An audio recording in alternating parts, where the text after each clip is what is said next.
In today's video, I'm going to show you some insane killers who showed no remorse in the court.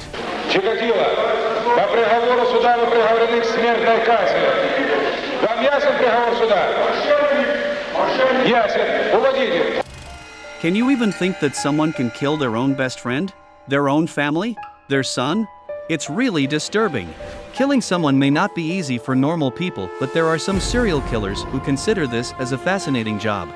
First on our list, the most famous and dangerous killer is Edmund Kemper, who is an American murderer, 6'9" tall and weighs 113 kilograms. You were involved in the campus because your mother worked there. Yes. I was also involved in killing co-eds because my mother was associated with college work, college co-eds. He looked like a smart tall man, but in reality as dangerous as hell. Kemper is also known as the Mad Titan and co-ed killer. The total number of people he murdered, raped, and accused was 10 in his own life, including her mother, grandma, a 15-year-old girl, his own best friend, and some college students. The number of murders may be higher than reported, but is not less than this figure. He was the only man in the jail who had an IQ of 135 to 145 and who even manipulated the psychiatric test in his favor. He even said in an interview that it was a very fascinating and amazing feeling for him to kill someone every day, which was shocking for everyone. The list of insane killers will be incomplete without his name, Richard Ramirez, who was also an American murderer. At the time of his childhood, he was brutally assaulted by his father. Due to that incident, by his mid-teen, he became a very true worshiper of Satan. At the age of 22, he left his house and moved to California, where he started having cocaine. And later on, frequently he even started attempting murder, rape, and assault his victims. In total, he attempted 19 murders and raped them as well. The most dangerous of his all time was of an 8-year-old girl whom he brutally beaten, raped, and even hanged partially nude with a pipe knotted to her blouse. After this situation, he was also named the Night Stalker. This was even the most disturbing case of all time. The next butcher was none other than a young man who didn't even have respect for the judge and police officers present in the court.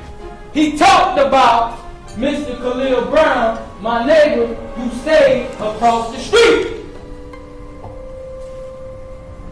But if Mr. Khalil Brown was a help to them proving me guilty beyond a reasonable doubt, they would have called Mr. Khalil Brown. But I called Mr. Khalil Brown to be a witness for me. How can we expect his normal behavior from his nearby friends and families?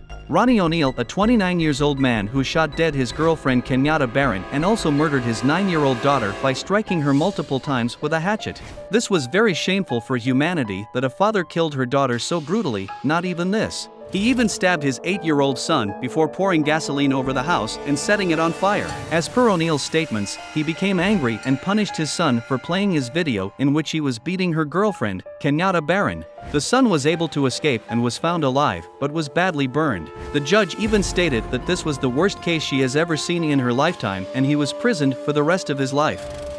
Now the last one on the list is the worst serial killer I have ever heard about. This Russian guy Andrei Chikatilo was one of the most dangerous serial killers in the whole world. He sexually assaulted and brutally murdered more than 50 young women and children. His most used move to kill them was to stabbing them and chop them with his knife. His most younger victim was 9-year-old. He accepted that he only kills women to get orgasm, but couldn't understand the urge that can't resist him to take somebody's life. The other name of Chikatilo was Red Ripper, who convinced the total number of murdered listed to 56. The judge sentenced him to death, which was executed by firing squad.